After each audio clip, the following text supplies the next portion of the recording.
خوف علیہم ولا هم یحزنون ببرکۃ ان اللہ وملائکتہ یصلون علی النبی یا ایھا الذین آمنوا صلوا علیہ وسلموا تسلیما اللہم صلی علی سیدنا و مولانا محمد وعلی آل سیدنا و مولانا محمد وبارک وسلم وصلی علیہ۔ انتہائی معزز و محترم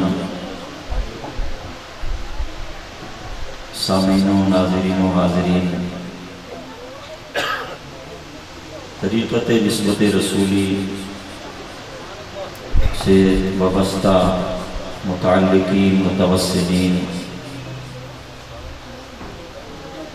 یہ ایک ایسی کڑی ہے کہ جو تسبیح کے دانوں کی طرح دنیا میں بھی اسے کوئی الگ نہیں کر سکتا، اور یہی نسبت رسولی ہے جس نے ہمیں کل بروز محشر نسبت اولیاء کا صدقہ حضور علیہ السلام کے لوائے حمد کے جھنڈے کے سائے تلے مجتمع کرنا۔ سبحان اللہ کہتے ہیں آگے بڑھتا ہوں۔ ہر محفل کا ایک رنگ ہوتا ہے، ہر کسی کا اپنا سنگ ہوتا ہے،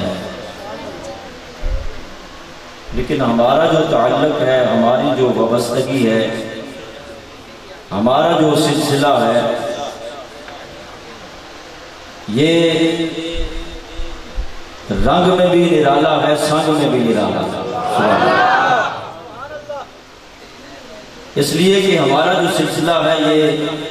نقش بندی ہے، اور یہ میں براہ راست نہیں کہتا، شاید علماء فتویٰ نہ لگا دیں، لیکن یہ ایسا سلسلہ ہے کہ جو باقی سلاسل کے اگینسٹ براہ راست حضور کے قدموں میں لا کے کھڑا کر دیتا ہے۔ سارے سلسلے حضور تک ہی جاتے ہیں، کوئی انکار نہیں ہے۔ تو حضرات، میں کوئی واز نہیں کرنے آیا، آج کی محفل پاک کے روح رواں شاعر اہل بیت، محب صحابہ اور غلام اولیاء امام بری سرکار رحمت اللہ تعالیٰ علیہ کے منظور نظر حضرت پیر سید امتیاز حسین شاہ صاحب، آپ انشاءاللہ اپنے وقت پہ جو وقت انہوں نے دیا ہے اس پہ وہ انشاءاللہ تشریف لائیں گے، خوبصورت آپ ان کی حاضری سماعت فرمائیں گے۔ میں جس بات کی طرف آپ کی توجہ دلانا چاہتا ہوں، میں نظم کی صورت میں سرکار غوث اعظم رحمت اللہ تعالیٰ علیہ کی بارگاہ میں اپنی حاضری لگوانے جا رہا ہوں، آپ بھی حاضر رہیے۔ لیکن اس سے پہلے میں نے کہا کہ ہر محفل کا اپنا رنگ ہوتا ہے اور ہر کسی کا اپنا سنگ ہوتا ہے۔ میں اگر اپنی زبان سے اس کی تشریح کروں شاید کسی کی سمجھ میں نہ آئے، آؤ میں کھڑی کے بابا میاں محمد بخش رحمت اللہ تعالیٰ علیہ کی زبانی سمجھا دیتا ہوں تاکہ ان کی بات زیادہ اثر کرے گی۔ حضرت میاں محمد بخش رحمت اللہ تعالیٰ علیہ فرماتے ہیں، خس خس جنہ سبحان اللہ، خس خس جنہ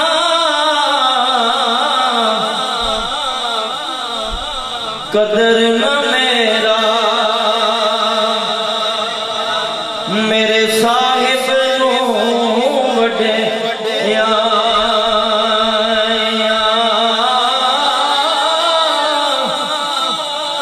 میں گلیاں دا روڑا کوڑا تے محل چڑھایا